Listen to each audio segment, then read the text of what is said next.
Hey everyone, before we get into it today, I do want to give a heads up that during the recording we did have a small error. We normally use a platform called Zencaster. However, for whatever reason, that day was giving us a bit of lemons. So we went to our normal backup, which is Zoom.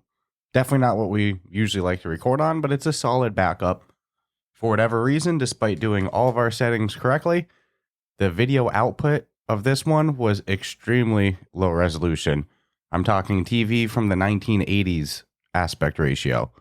So it's definitely not the high quality production value that we strive for here at Ruff Talk VR. However, Vincent was such a great interview. We still had to roll with it, still had to go out with it. And while the video might not be perfect, the audio still is damn good. So it was no reason to hold up the episode.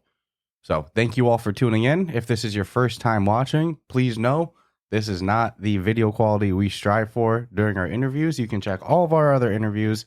They're usually a little bit better video quality than that. But, Vincent was great.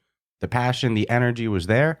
We're such big fans of Prison Boss Prohibition, so hopefully you enjoy this interview as much as we did recording it. All right, check you out. Welcome to another episode of Ruff Talk VR, a weekly podcast with in-depth game reviews, exclusive developer interviews, and the latest MetaQuest and virtual reality news. We join our hosts, the father-son team of D. Scruffles and Stratus today, as they spend another episode breaking down and discussing the world of virtual reality. Hey, welcome to this episode of Ruff Talk VR. Today we have one. I know I say this a lot. I'm so excited for it, but I'm super excited, dude. Yeah, we've been big fans of Prison Boss. It's Years. one of our first games on the Quest. So when we heard that there was going to be a sequel that was co-op, Prison Boss Prohibition, we knew we had to play it ASAP. We kicked off a series of, we're doing gameplay videos on YouTube now. We kicked that off with Prison Boss Prohibition. Hell yeah. And we knew we had to do an interview too. And who better to have on than the co-founder of Trebuchet. Today we have Vincent on here today to talk about Prison Boss, and maybe we can go a little bit into the history of the studio as well. Trebuchet. Yes, of Trebuchet. Such a great studio name. Great name for a studio. So before I go on a tangent rambling like I so often do, Vincent, do you mind to introduce yourself a little bit better for our guests than I was able to, and also tell them a little bit about your studio, Trebuchet? Yeah, sure. Thanks for having me. Very happy to be here with you. My name is Vincent. I'm a co-founder of Trebuchet. I've been developing VR games since we made the studio. We made it to do VR back then. I'm a game design master student back in 2016 in Montreal. And from that, when we finished our studies, me and two of my colleagues wanted to create a studio and tackle the field of VR as it was just starting there with the HTC Vive, which I pre-ordered when it came out. And I've been a fan of the VR world since then, and very happy to develop games in the studio for now 7. It's going to be 8 years soon of VR only. Yeah. So VR does this thing that I've noticed with a lot of developers, a lot of creators, pretty much anyone that's putting a lot of time in the industry has a very similar thing where you discover VR, and if you actually go and break it down, it's not that much time between the discovery of VR and going deep into the platform. Like, I think we had our headsets for like 3 or 4 months before we were like, let's make a podcast about it. That was a wrap. So for you, what was the time in between, discovering VR for the first time and trying it and actually starting a frigging game studio for it? I think it was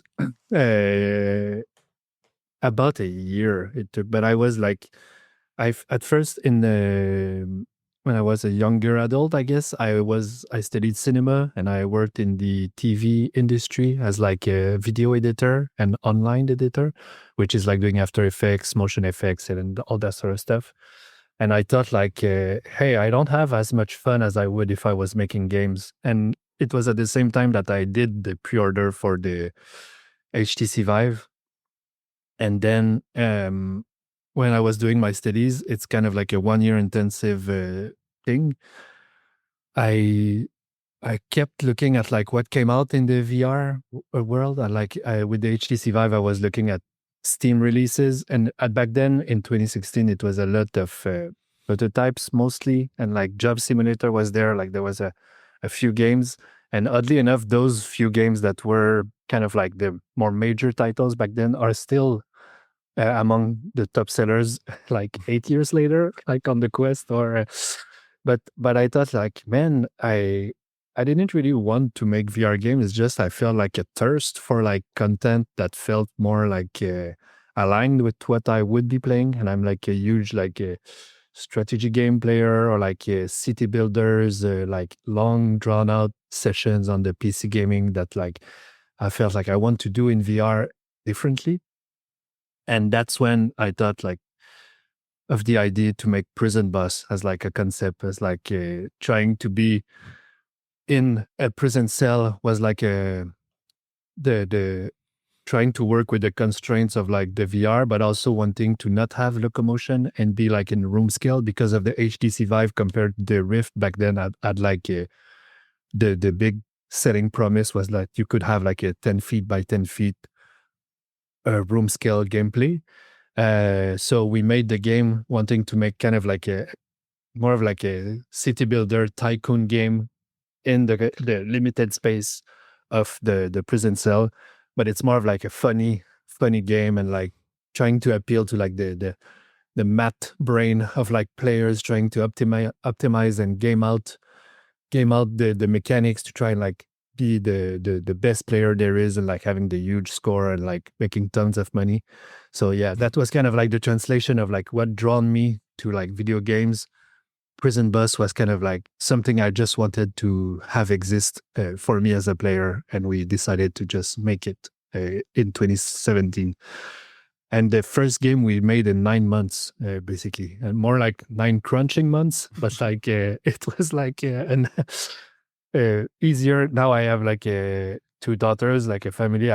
Work-life balance is more an important thing in life, but back then, trying to like put everything in it without having too much responsibilities. We did it in 9 months and shipped it to Steam.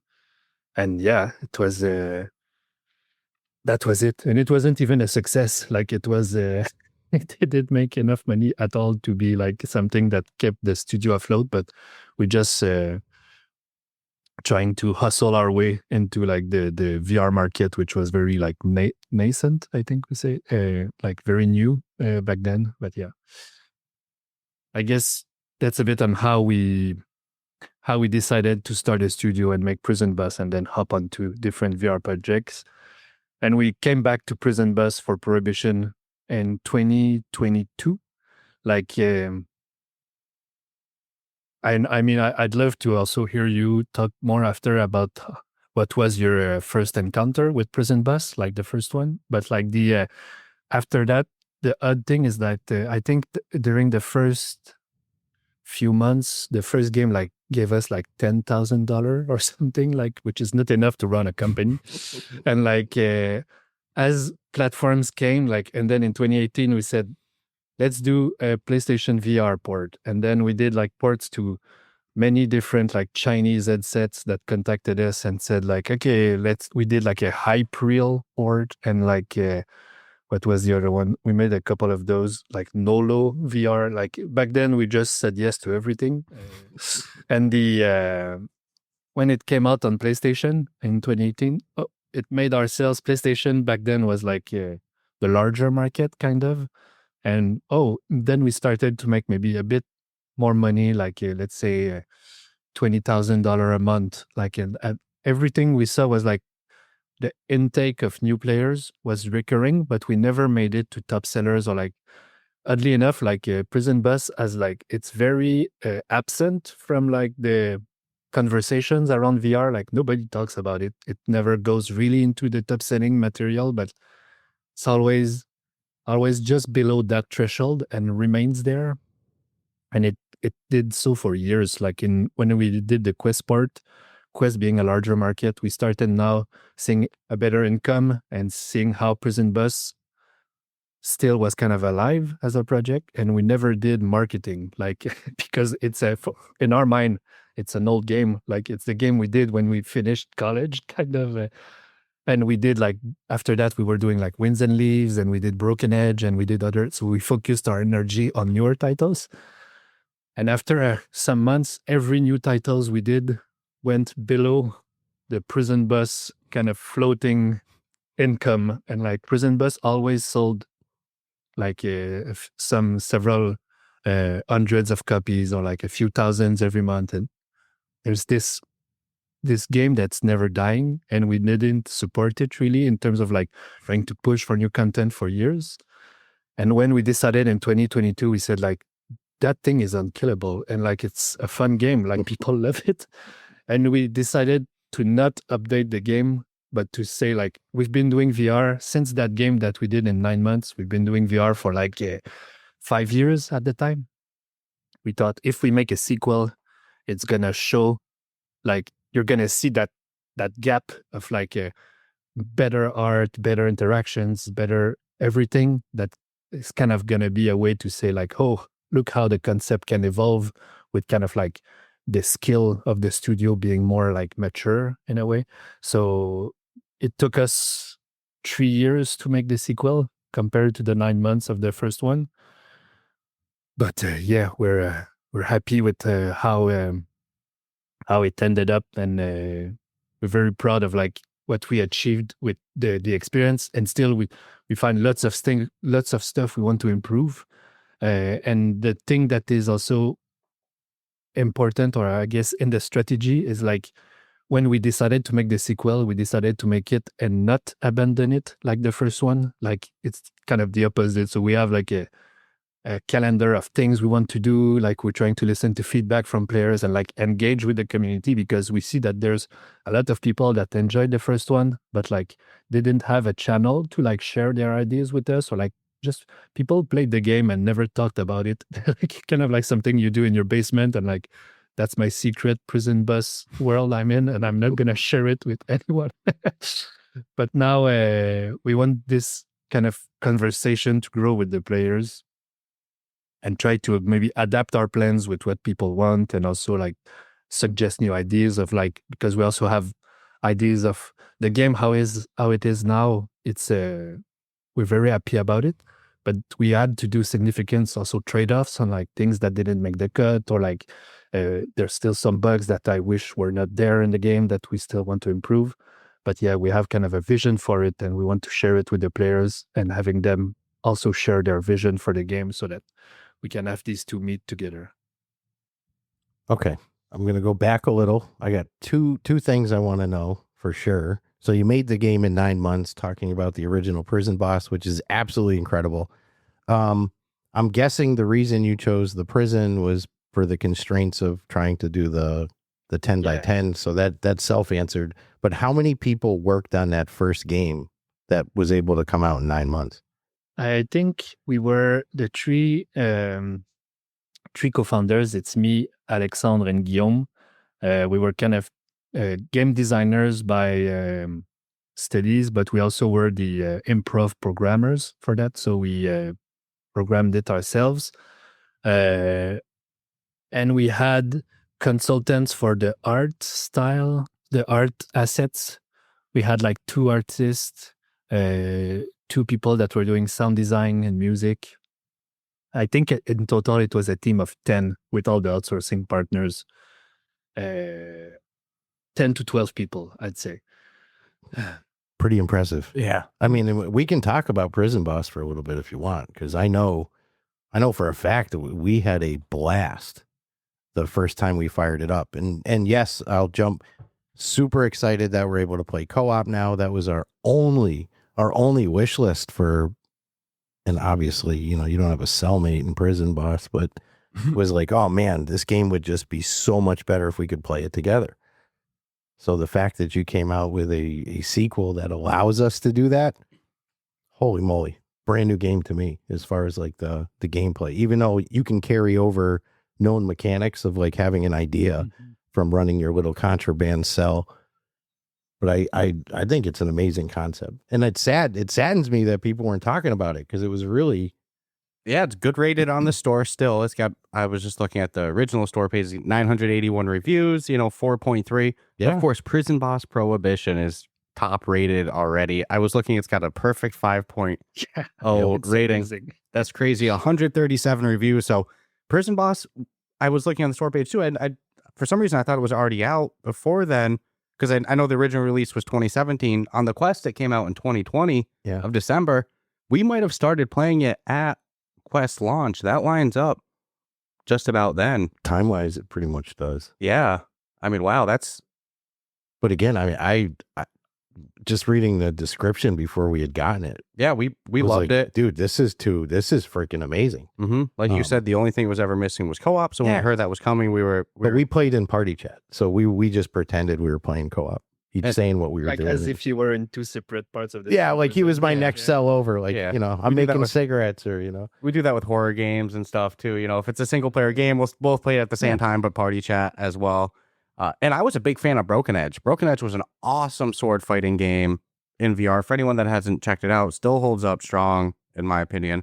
It's such a vastly different genre than Prison Boss, though. I love that story of, you started with Prison Boss, you tried a few other games, but in the end, the fan favorite was always, the one that won't die. Yeah, that's awesome. So and sorry, go ahead.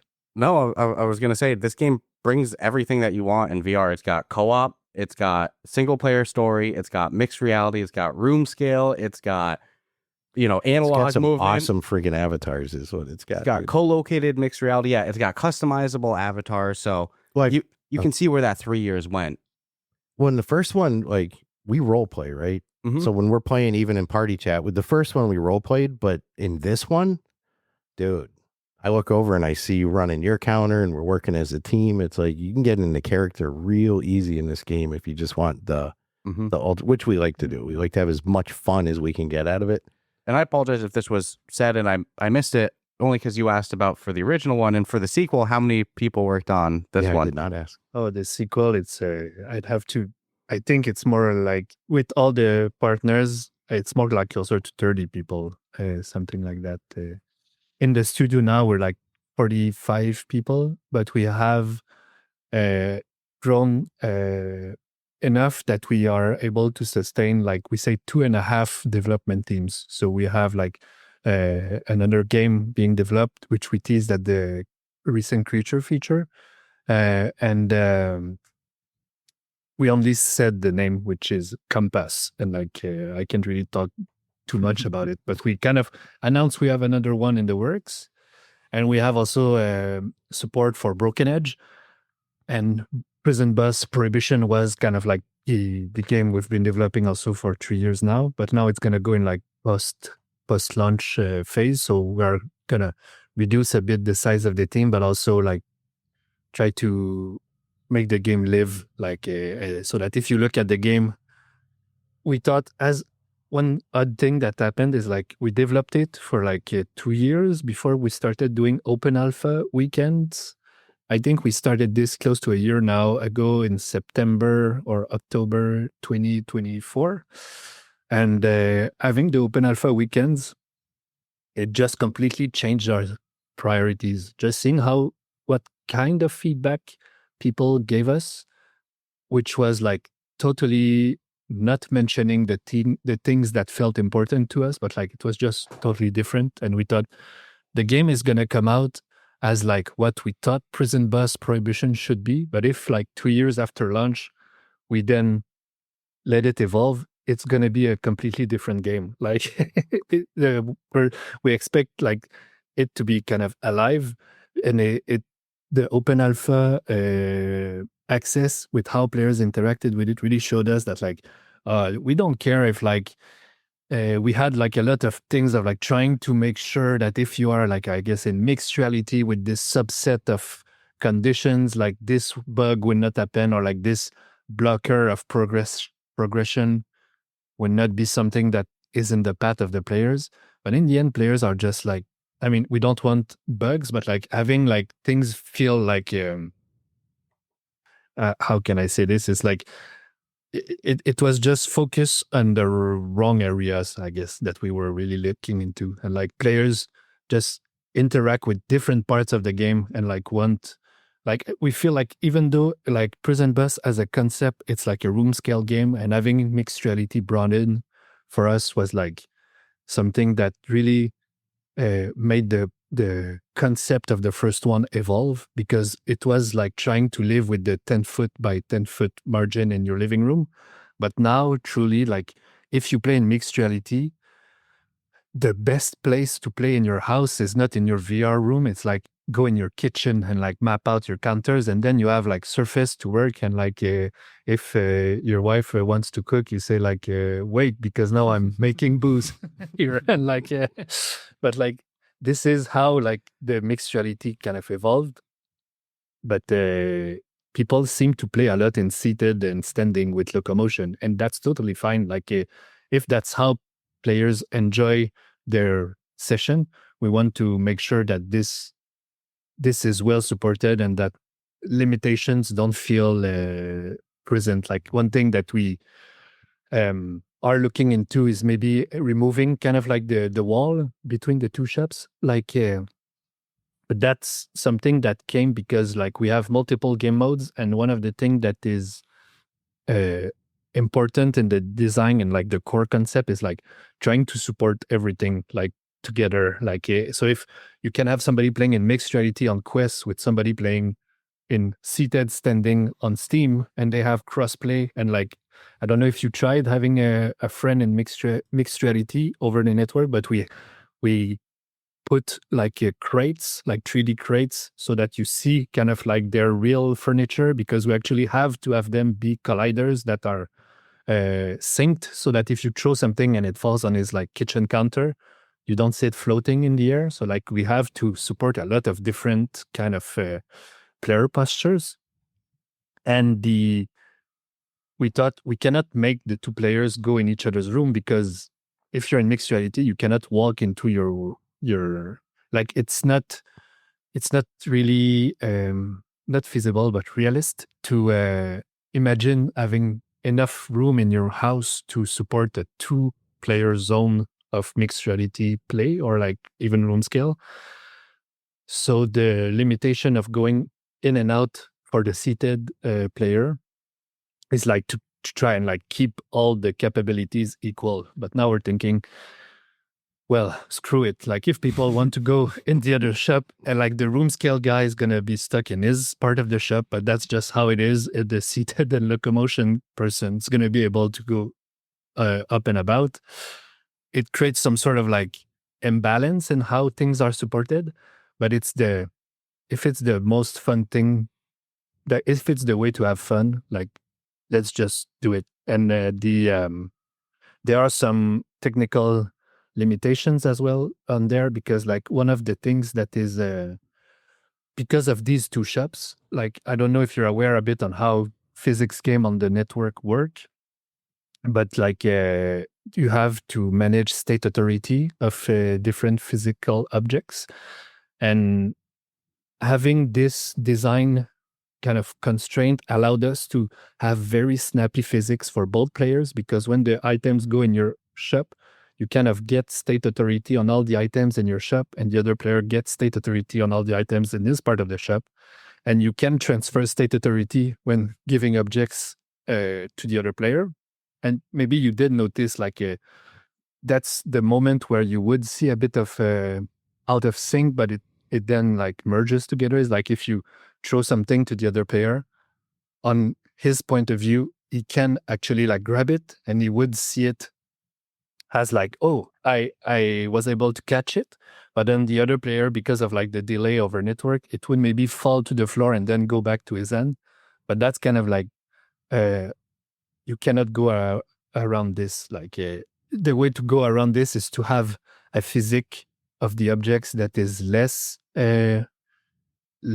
reactive. And we didn't want to like say, oh, Prison Boss 2, like a game that's very heavy on interactions with objects, throwing stuff, opening cupboards. We don't want these things to feel like lagged or slow, or just because we want them to sync on the network and be like perfect. We don't aim for perfection. There's a bit of chaos that's embedded in the game. So we thought like, let's do this. And with that same idea in mind, if we allow players to go in the other zone of the shop, there is going to be a bit more of like items like battling for state authority and maybe like re-adapting to their position.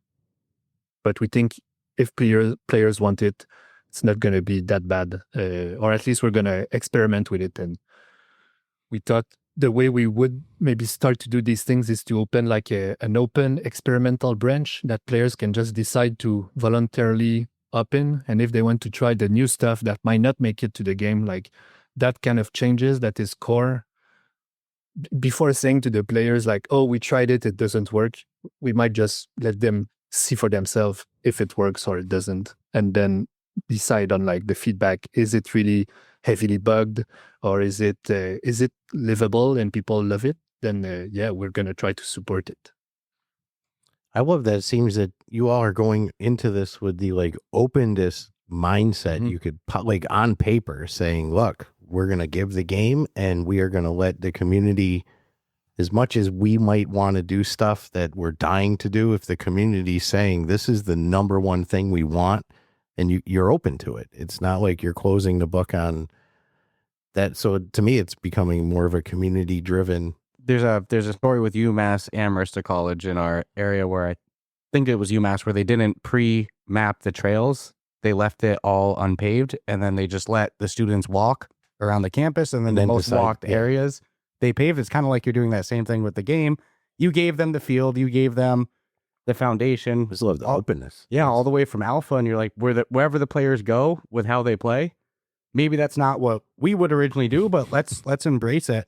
And admittingly, there was times that I did wish that I could go to your side of the shop. We do use the counter. We use the counter to trade items. Like here, I got a bottle for you. What do you need? You need some flour. Yeah, but I think that's a great example of like, as players, we don't always we don't always appreciate the amount of work that goes into something that should seem small. Throwing an object into someone else's play space that they're in and you can only see. Yeah, that's if you're all doing the same movement style would be challenging enough, let alone with room scale, analog stick, mixed reality. That's a lot to manage. I didn't even, as it was being said, I'm like, didn't even cross my mind at the difficulties that would pose of having someone in mixed reality versus not mixed, or seating versus standing, throwing objects from point A to point B, and it's got to look and feel good for both parties. And I never really felt like we had latency with each other where I was doing things that you weren't seeing or things like that, which is so important. And the only thing I saw of anything, and thank God it happened, was I bought so much stuff that when it dumped on the counter, it fell over the edge. And I was like, oh my God, I'm screwed. But it comes back onto the counter. So I was like, oh, thank God. So it was nothing that made me upset. I was more concerned of like, I can't go ham and buy as much, bottles and ingredients. And so for that, I'm super grateful, because otherwise I'd be losing stuff real quick. But big fan of the direction of listening to the community and letting them kind of help shape the game. That's years of content. I think that's part of the reason that you see the 5.0 and 137 reviews. People were kind of feel like they were involved in the development process and giving feedback and stuff like that. And, it's okay if you can't, because I understand game development is fast moving and sometimes things aren't locked in. And you already did talk a little bit on one of the things with the possibility of navigating between both rooms. But you mentioned at the start, having some ideas for not really a roadmap, but, future support for Prison Boss Prohibition. Are you able to talk a little bit about some of the ideas that you have for future updates? Yeah, I mean, we can, I guess the most close, basically we have kind of structurally how we want to do stuff is to like, we have lots of crazy ideas for skins. So like also into a way to, I guess, fund the ongoing development, we're going to release a lot of in-app purchase into cosmetic stuff like the prisoner pack that's already there. And so every 2 weeks, what we're going to do is like release a new skin that's paid, usually like around $2 to $3 for the skin. And alongside that, we're going to do what we call the New Yolk Fashion Week, is to like have another skin that's like 2 items that you can redeem for free, but that are going to be only there for 2 weeks. So like every 2 weeks, it's kind of an incentive for players to just log in back into the game, go claim those 2 items. And even if you don't have time to play, keep garnishing your library of fun stuff to wear. So that's like on the, I guess, more like the customization and cosmetic part. And on the other side, we have all of the the updates and features that we want to make, generally speaking, we want them to be as wide as possible, like not be tied to in-app purchase, but for like content of like new levels and stuff, it's going to be like DLCs, similar to the model of Walkabout Minigolf in a way, on how they release a new chorus, they sometimes bundle them together. But all of the things on like, if we decide to change the way we do stuff in the game, if like one of the things that's going to come out soon is the leaderboards that we want players to be able to hand the level and the run, see how did I do, like, and we want to have that, like, by default, we plan to show, like, it's going to be kind of like a filtering system. So like if you select level 2 and you're in co-op, the leaderboard is going to show you the leaderboard of that level in co-op, what were the best scores, but also you can filter them by last 30 days, last 7 days. So you can say like, oh, I'm kind of like top 3 for the week in that level. So in a way, to get players to like see how good they are, because it's a game about also optimizing your runs and how you make stuff. But on the other end of the spectrum, also like players seem to be wanting more control over like the duration of the game. Like some people want an infinite, like endless mode. Some want a shorter mode. So we're gonna have to see how we kind of like address this. We thought of maybe letting players select, like maybe we would change the default duration of like a standard run to like something like 9 or 10 days, because depending on how you interact with it, if you're able to do the super job, which is like the golden ticket that you're able to do if you make, I think it's 6. Once you complete 6 tickets in a run, you're offered like the super job, which is like a first feat of mastery is to be able to reach that super job and complete it. But now players, I think fairly quickly when they get used to it, maybe complete that job in like 8-9 days. So like the challenge to do it in 12 is not as big. And the after that, you don't get jobs because you kind of maxed out on things you could unlock in your catalog. So technically, like in our mind is like, we don't want to end the level there because we want everybody to have the same length of days to compete on the leaderboards. Like if somebody completes the level in 6 and somebody in 12, we didn't want to like be fast as something that is rewarded. We want to be rich as something that is rewarded. So like technically in our mind is like you complete as much sales as possible in the last few days, and then you have the highest score possible and you showcase that on the leaderboard and try to compete with other players. So that's kind of something we're working on now, is to like see how that leaderboard fits with how players want to also have, I guess, more customization on like length of their runs, or like having them be endless. Like we see also, I don't know if that's something I would imagine since you're also like veteran VR players, but like some people just get stressed because there's like a 12 days time remaining. So as soon as it goes to like 10 or 9, like they feel like a big pressure, where like Prison Boss can also be quite casual and how you kind of like just vibe at your own pace if you want. So like maybe that would be more like an endless mode would fit more those players. But like for us, we thought having it be more like roguelike, in the sense of like you do runs and like you try to get a score, get some progression for the hideout, and like try again and like improve on like how good you are at like pacing. Do you make money first and then transition to jobs? Do you try to make jobs first, then make some money? Like you have to always have enough cash to kind of fund your resources intake, like buy more bottles, buy more stuff. You don't want to, technically, I guess you want to quickly be at a point where you have enough resources that you're able to either craft or sell nonstop through the whole duration of the clock, because that's kind of like your resources is time. But if you're like out of resources and you say, yes, let's skip, and you're kind of like not at the early stage of a game, then maybe you're kind of missing out on some of that high score in like optimization format. But yeah, so I'd say like leaderboards and like going over the other person's room is like things we're working on, and we have like lots of other ideas, but are more like things that are designed on paper, but we're unsure on like when to adapt it yet. Like we could improve on like how you can shoo away customers. We thought like if you throw them objects, maybe they kind of get denied instead of just using the bag, or have like a customer stick that you can hit them with. That would be very fun, but it doesn't like add a new content. It's just like another way to like be crazy in a way. But those are the kind of stuff that we had in mind for like general feature and improvement, and like make the game, I guess, more rich with things that are already there. But there's also the avenue of like trying to add other mechanics or other game modes or stuff like that. Lots of things can be done.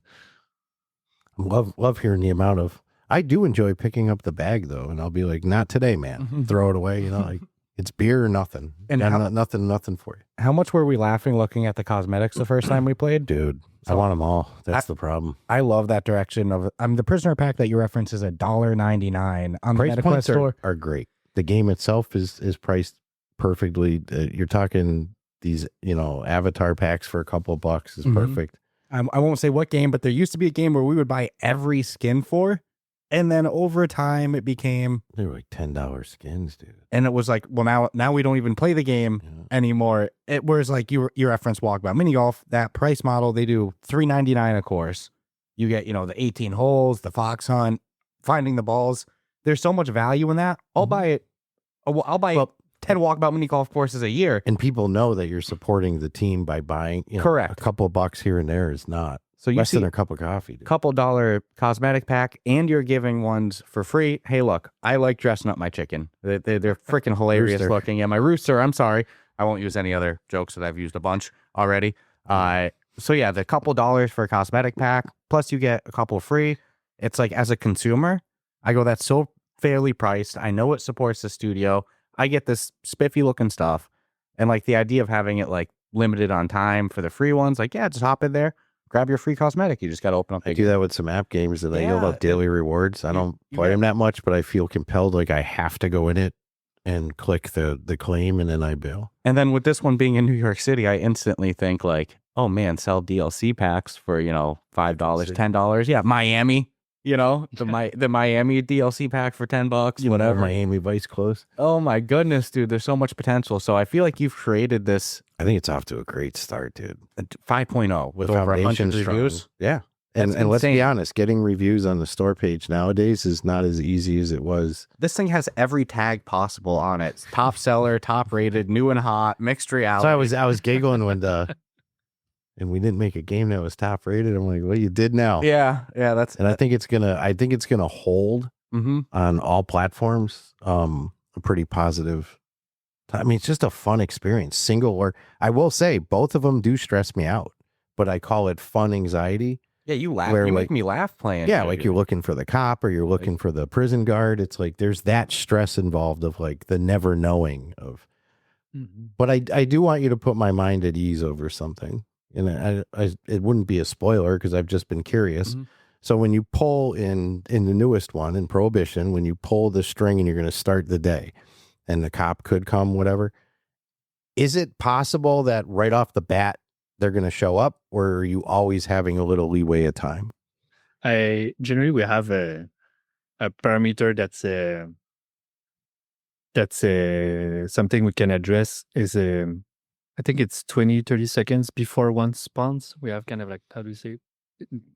like a little leeway, like a. Yeah. So you get a breather. Yeah, 'Cause I've been we trying to count it, and I'm like, I'm gonna figure out the pattern. Is there going to be one? Your fear was that it's purely random, and if you do it enough times, it will Boom, be it's the gonna one. be there, and you're already because we'll pregame stuff. We'll have stuff out on the counter, and I already know how this plays out when the cop walks by. So I'm like, shit, I don't ever want to put us into a situation where instantly that cop is going to start walking down. But I feel like if 20, there's a 30 little second is fair. perfect, yes, That's perfect. it's almost a long time. Yeah, that you have guaranteed he's not going to show up. I feel like that's fair. Yeah, I had to ask because I'm like, I'm going to kill myself trying to figure out the pattern if there is a timed one or. you could maybe make a run where you just take a pen and paper, time out stuff, and say, an analysis of like, I've never seen a cup appear before X amount of seconds. So like you reverse engineer our algorithm. You say this, but the timer on the phone the next time we played was going to be my start and stop point for, okay, let's time these. All I need to know is the buffer. I don't mind him showing up or her showing up. I just want to know, do I have more than 20 seconds to get my shit in order? Because it could happen. Or is it going to be the day of like, heard what's happening here, you know? And you guys have a full community on this now of passionate players. Yeah, They're hitting super tickets in 6-8 days. I mean, give them 2 more weeks. They're going to be studying you're going to see a wiki pop up for the game, It'll be with the all whole the guides. breakdown. Yes. You have exactly. Yep. This has 10% chance of spawning on this level. And then they could just throw a curveball into the program and screw all that up for. No, huge props to you. You all took a foundation of a game we love. I know other players love Prison Boss, and for whatever reason, I thought it got good attention.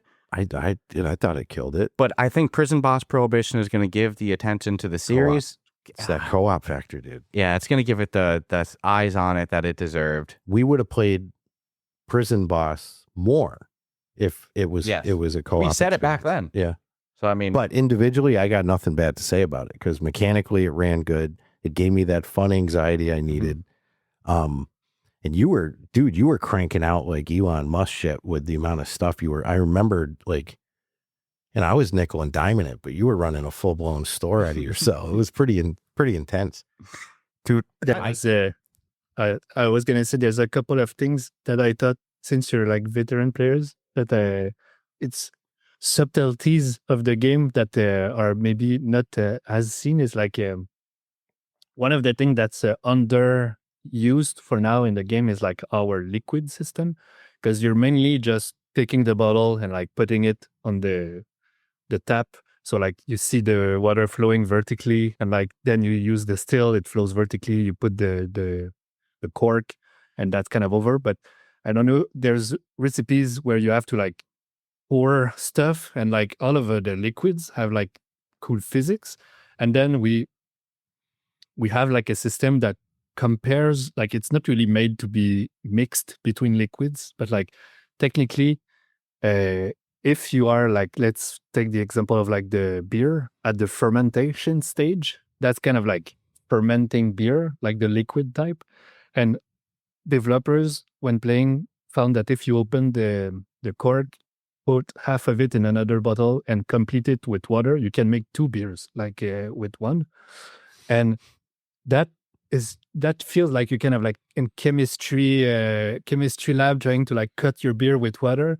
And we thought like, that's a feature. We're never going to be patching that because it's fun, like to do this kind of experiments. And like, you can do this with everything that we make, like with the still. We always like give like, I think it's like 1.3 of what you need for like a perfume bottle or for something. So like there's always a little extra, and like you can have a second bottle to get a bit of that juice. And once you have enough, you can cut it with water and like complete an extra item. So like these are kind of the things that just, because we're like, as I said earlier, we're like fans of like management game, and like we're into systemic stuff. Like, so like the game is about creating a lot of systems, making them together, give some goals and like play with it.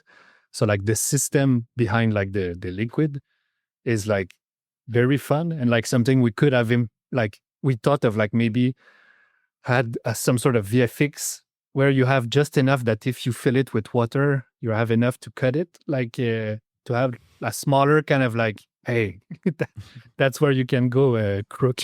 Like you have enough here to sell that stuff. So yeah, I thought something like a little behind the scene of things you can do that are not told in the game, but it's fun. Oh, dude, there's so much potential. That imagine if you could sell cut things and there's a chance, like you make the same money, but there's a chance of a reputation hit. Yeah, I mean, I would just call it light beer. Yeah, a light beer, and then I instantly go to like magic. Like that's pretty much cloning plants too. Yeah, there's more content. I mean, geez, has there been anything from that was a developer thing that discovered it? Your developers, right? But has there been anything from the community that they figured out that you all It's a didn't. good little hack, But though. Yeah, that that's a real thing good one. That thing was figured out by the community since launch. We saw somebody on the Discord say like, "Hey, I messed up. I tried to put water in it, and I saw I could do it, but I don't think that player kind of put 2 and 2 together to say like, you can do this all the time."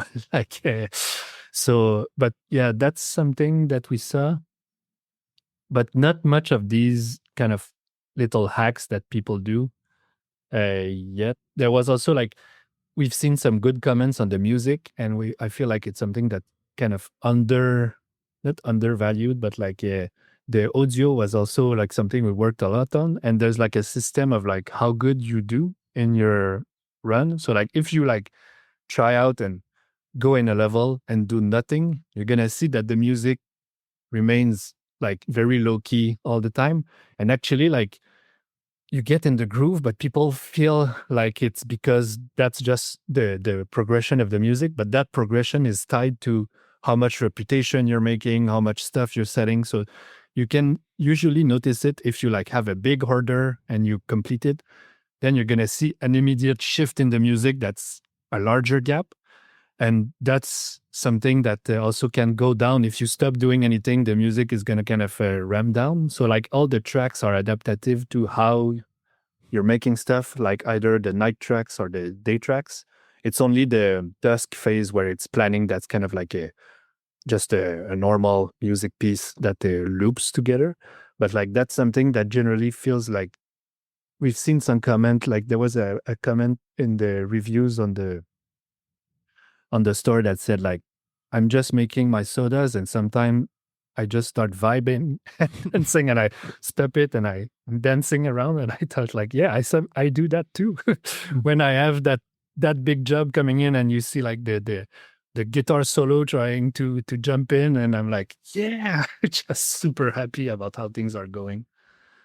Now, music score to us is super important, to the point where we even give it its own reward category theoretically at our VR award yearly show as well. We always say if it's a good soundtrack too, if it's composed well to match the game, you won't notice it. Yeah. So like the fact that that's escalating up with the players and they're not noticing it, but like they're vibing more with They're it, feeling it more. that means you did it good. Yep. You know, if the music distracts and it takes away from the immersion, it can't be too good. It's got to fit that perfect vibe. Well, like they said with Walkabout, you don't want it so good that that's all you're thinking about. Correct. Like it's like you're whistling it through the day, but you want it to be catchy enough to have you. But I love that mechanic of the music building up as your success goes, because that's not even going to be something you notice. Well, and Just you inherently feel it because you're used to it in movies, you're used to it in shows where the music's going to tell you how you should feel or not feel. So it's like a soundtrack of a workout class, like building, like, you know, by the halfway point of it, it's like full blown going. You didn't even notice that the intensity of the songs were increasing. So that's great. I mean, a couple more things I definitely gotta ask. The first being, you kind of referenced this a little bit with the giving water into multiple things. That was a great tip. If somebody's never played Prison Boss before, they hear this. Yeah. First, shame on you. Shame on you. Two, they go into this and they go, all right, I love this interview. I love the passion. I want to go play it. Do you have any new tips for a new player to the series? You know, it's their first time going into Prison Boss Prohibition. I'd say try to play the tutorial and like, because it's fairly long, but it feels like you're playing the game, which is surprising because we didn't think, like in the end, like developing the tutorial was something that we ended up doing playtests and they open alphas and everything and thinking like people don't understand this, or like being able to shoo away the customers by throwing their bag is something that went into the game fairly late. So as things get into the development, we say, oh, we have to have a tutorial step for that, so that at least once we know that you were forced to go through it once, so that you know it exists and then you can play. So the tutorial does a fairly good job-ish to like cover all of these steps to give you a mental picture of like what the game is about, but it's mostly there to make you aware of all the things you could be doing, even though you're probably not going to be having a crystal clear idea of like why you would want to shoo away a customer or stuff like that. So try to do it and read through the texts that are both for flavor, but also like try to give you like the kind of the instructions. Like one of the things that people don't understand generally first is that the factions are different NPCs that want different kinds of stuff. And maybe to help you out on that, I think something that we put in the game to help with this that I believe I've not seen people mention is that, you know, in the int layer, if you press this, you see what's illegal. But if you're holding a finished item and you press the int layer, the NPCs are of different color themes, like the suffragettes are like bluish. Every faction has a color that the theme of that faction. And the item that you hold, if you press that button, becomes of the color of the NPCs that want it. So even if you don't have access to the newspaper because it's on the other player's side, and you want to say, who wants this? I don't remember. You can always just pick it up, press the button, and you're going to see the color change of the NPC that wants it. So that's something that helps because we thought on that aspect is that the memory aspect of the game is mostly about trying to get you to see the job client. We want you to focus on like seeing the person, try to have a mental picture of like, it's like a red hat, big mustache guy I'm trying to find. And then you kind of double check once you have a red hat, big mustache client, you take the ticket and see, yeah, that's the one for the job.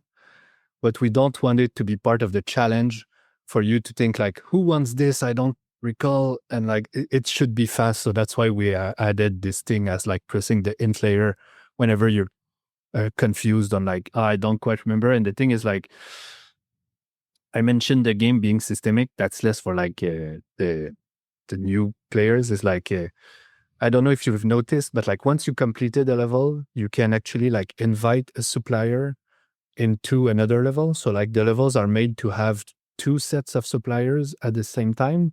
So like you can have like brewery for like the drinks in the part level once you've completed the level once.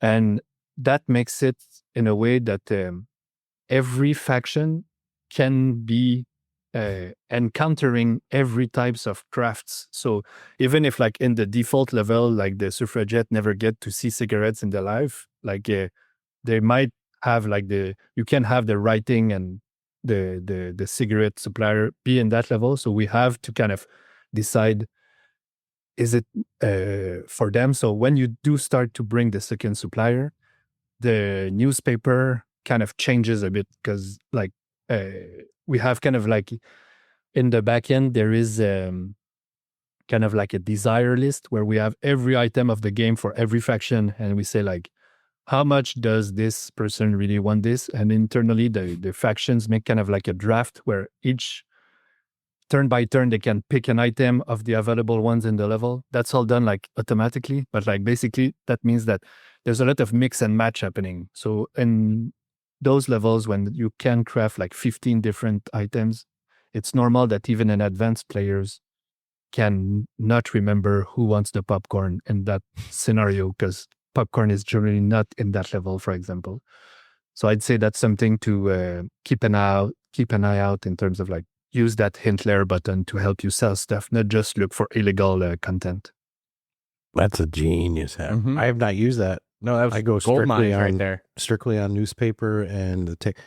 I want to give kudos to whoever the programmer was that said, hey, if they leave that phone off the hook, they're not getting a friggin' ticket. Because we got a ticket, didn't hang up the phone, just left that old thing dangling. And like minutes went by and I was like, dude, we're doing everything right. What the hell? It's like, was it a ticket every 10 minutes? I don't understand. I'm like, oh shit, the phone's off the hook. The second it got put back on, it rang. I mean, I'm like, come on, man. I was like, that was genius. Instead of it just automatically going on. I think to some like mom and pop restaurant slammed. They're like, just take the phone Just off leave the it off the hook. yeah, that's too Put funny. it back on the hook. The thing instantly rang. I was like, that is such a subtle little thing that could have like. Yeah, it's very funny because we also had debates internally of like, should we reset the phone position every dusk phase? Not necessarily during the day. Like if you forget it, you forget it. But like, because it can be kind of a blocker and people can get angry, but seeing how for you it ended up being something that felt funny and Oh, it was like hysterical. It's realistic, you know? Yeah, you lift the phone off the hook and you wonder why no one's calling you. But it's funny because we're both sitting there cranking and working. We're both saying, how come we're not getting any tickets? We're looking in that area because we're working right next to the thing, but no one's saying like, it's not on the hook. Like, Click. that was just a great Yeah. example of where VR was smarter than we are. Because Mm-hmm. in the real world, yeah, your phone's not going to ring if it's not on the hook. Those moments to me are immersive. Like, I'd rather it be realistic like that. Dude, than, I don't ever want that fixed. Not Please don't ever realistic. change that. That was just, and you're right. If I don't want to hear the phone ring and I don't want to do tickets, I just take it off the hook. All right, I got one last question, and then I'll pass it to you if you have anything else you want to ask Vincent. Why roosters? That's a good question. I could maybe show you, send you but we did concepts as you being the egg, but it ended up being the egg shape. Like we did kind of like, how the Leonardo da Vinci image where you see like the picture, if you put an egg the size of a human, it's very large in terms of like your belly would be kind of like 2 feet forward and 2 feet backward. And we thought like, it's not working for like it's a crafting game where you have your hands in front of you and you make stuff in kind of like a cone shape area that's close to your chest as well. So we ended up trying concepts of having you being an egg, but having long legs so that the egg is generally smaller. But even then it felt kind of off and weird. So we thought if we make them into the roosters, and we have them like flat-bellied roosters and the rooster kind of shape is more like behind you, kind of. We can have that crafting area in front of you that feels empty and still show your body because we didn't want to have you not be able to see your body in a way. And even if we did hide your body and you're a big egg, your friend being multiplayer would see a big egg like kind of clip it in all of the mesh everywhere because we could not make it physics because then it would be impossible to play. But like the rooster is really just looking at this as like, okay, we're going to make it hatch. And then kind of the idea of like the mayor being kind of the other rooster where you're the only other like chicken that you see in the game and the mayor is the other one. So we thought like, it's kind of like more like narrative ramblings, but we thought like you're the mayor. Deep down, it's kind of like your half brother separated, but there is this idea of like in the end, the only kind of being like prison boss, like you're trying to be the boss, and the mayor is like this idiot over there.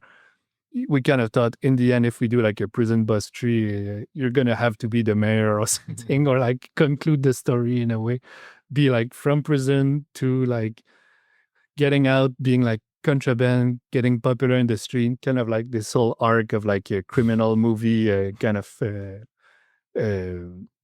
joke, but always in like a funny way. So yeah, that's kind of like why we did the chickens. And then we thought, in the game, there are the pigeons that you can be, and we did seagulls. And we kind of opened up, like basically in terms of skins for now, we're kind of open to anything that's, in French, it's called ovipare, which is like egg-laying animals. Like we can make any types of skin that's egg-laying animals if we are to remain in the just the narrative of the game, which is very stupid of like having eggs be the only reason there were eggs at first in the first one was because it was easier to do in 9 months is like, let's have characters be like capsules instead of full-fledged animated characters. But we thought that's part of the IP now. This game is about people are eggs and like, and now and human players, they're not eggs. They're egg-laying animals. I love the idea of your community of players in the Discord or whatever, like posting a bunch of like animals that you wouldn't know lay eggs, but happen to lay eggs, like unsuspecting animals, Snakes and shit. Yeah, we can take them to a snake avatar. I love the eyeball expressions on the roosters. The like half closed. It's just the artwork on the roosters it's really good. We were dying the first time we played just on that. Dude, I was looking at all this stuff to unlock too, and I'm like, fuck, I want all of this. Yeah, it's good stuff. So before we wrap it up, this has been a great interview, but anything we didn't touch on that you want to ask Vincent while we have him? Well, unrelated to the current projects, because I know you mentioned you've got the love of city builders and building games, which is pretty obvious. Are we ever going to see a more traditional, quote unquote, city builder come from you, kicking in your head in there? Because I know there's got to be one in there. Yeah, we had the ideas for this type of game, but not for now. We're thinking like Prison Boss is maybe as close as it can get in terms of like this kind of tycoon fit with the VR audience in a way, because there's also like the idea of like trying to make also game that appeal to like what is the audience wants, and having the shift toward like guerrilla tag and all of these kind of super social, like very frenetic games. I don't think like a very hardcore city builder would be like a success, even though I would like to play it myself. We kind of have to, I guess, fit what the demographic is kind of looking into. But I think with Prison Boss, we have this thing where we can get those players that are not accustomed to this type of game loop and put them in Prison Boss Prohibition. And then they see kind of familiar things of like being silly and like having fun in VR, but also have this other part of gaming introduced to them if they're not like flat game players, of like having just wanting to be better and like thinking in your head, making plans. Like I don't feel like some other games don't really let you make plans. It's more about like performing with your body. There is this performance with your body part, but you can also come up with ideas on like, I'm going to be performing to open the bottles, but should I like do this and like open all my bottles first and then use them one by one, or like kind of like design your own way to interact with the game is something that we feel like brings this type of player posture. And kind of like we say, how do we say this? It's like it's really like be a gamer in a way. You know how gamer always try to exploit stuff? Like the game is about trying to exploit stuff. So come up with ideas and ways in your mind at the same time as being like ridiculous, I guess, with the how the game presents itself to you as like a toy at the same time. Well, perfect. Didn't expect anything else but that from the answer, to be honest with you, but I had to ask. Nope, you've got a good thing. You know how it's working. You're listening to the community. Passion's there. It's 100%. I'm excited for the future of the game, but I'm also excited just to see it continue to grow on the store as is. Like I said, 5.0 rating, over 100 reviews already after under a week. You know, you referenced it yourself earlier. Not a lot of games are getting a bunch of reviews so fast, let alone maintaining 5 stars. I think it's a testament to the work you all put in with the community building the game, and also just having such a great freaking game loop as well too. So this was a ton of fun. Hopefully we can get you back on in the future if you ever have like a major content drop or something like that. You know, we'd love to have you back on. Just before we wrap it up, Vincent, anything else you want to say to the listeners, fans of Prison Boss? Or I'd say maybe one thing that felt very special to me personally is like seeing in the, like I do read all the reviews, and like I'm not necessarily commenting all the time, but I do try to follow everything on the Discord, especially like not leave anyone behind. But I see that in the reviews sometimes when people mention like, oh, I've been playing Prison Boss when I was a kid, or like for me it's like different parts of my adult life, but for some players like they played this maybe when they were 12 and now this comes out and they're like 17, 18, or like and it feels like something that's part of their childhood. And seeing those reviews sometimes mention like, man, I'm so happy to play this, or like having this kind of words of encouragement really feels wholesome for us. Like having, because I mentioned like there's not this, it's not a game that people talk about a lot. Like for example, we're on Reddit, we're never trending. Like nobody makes organic content of Prison Boss on Reddit themselves. And when we post stuff ourselves, never gets to be something that people upvote.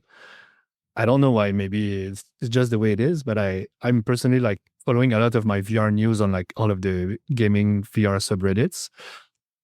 So it kind of feels like we're not there, but having these people come up with like how they're reacting to the game, they feel like happy about it. They say, oh, I'm inviting my friend over and we're instantly having fun and everything. Just feels great for us to like the results, if it sells a lot or it doesn't, or like it's we're doing good now. There seems to be a bit of traction in the game, but like those kind of comments that people leave really like go a long way into like making us feel happy about like what we're trying to do and like feel like we relate and bond with that audience that kind of want this sort of tycoon, fun, crazy games.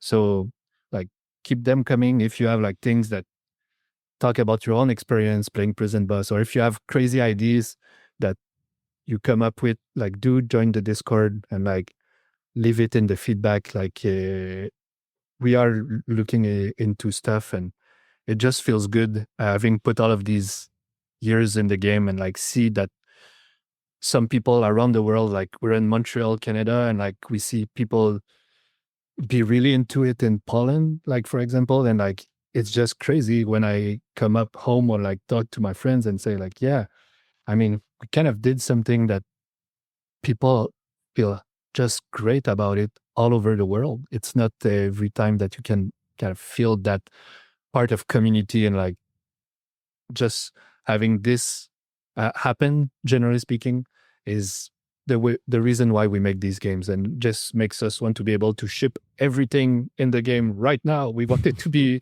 more fun, more everything, but like these things takes time. But like if players are happy with the game and they want to keep going into it and like join our Discord or like interact with us, it does goes a long way into like making us keep the head high and like feel happy about what we do.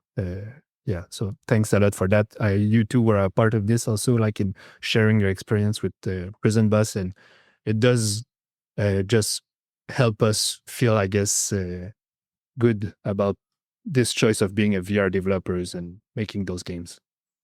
Well, I think in the long run, y'all are going to look back at the mark you left onto the VR space, especially in the earlier of years where 2017. You're taking, go back in time, you're taking the ultimate risks that didn't need to be taken when you could have gone apps, phone apps or flat screen, and like, nope, this is the medium. I think this one's going to bring more people together because of the co-op. And like you said, already getting the feedback. I'm inviting friends over. I want them to play this. We jumped on it. I think as a team, you guys are just doing everything right. You're compassionate. You're genuine. I threw the easy lob. Are you going to make a city builder? And like, no, I'm happy with what we're doing. And want to focus on this? Yeah, man. It's like there's undeniable like focus and passion going on. And I just hope you continually to crush it with this. Yeah. Huge props to this. This was a one that we were excited for from the moment we heard that it was coming in co-op, and it's definitely lived up. So yeah, excited to see it grow, excited to see what's next for the game, and just excited to see it in more people's hands. So thank you, Vincent, for taking the time to talk with us. To the listeners, if you haven't checked it out yet, you're a fan of these, recipe crafting, management tycoon games, go check out Prison Boss Prohibition on the MetaQuest. Play it with yourself, with a buddy, or with a random on the internet too. However floats your boat. Go check out the Prison Boss Discord as well too. It's a great place to be. As always, if you enjoyed the show, subscribe, rate us 5 stars, and we will check you all out next week. Ciao, ciao.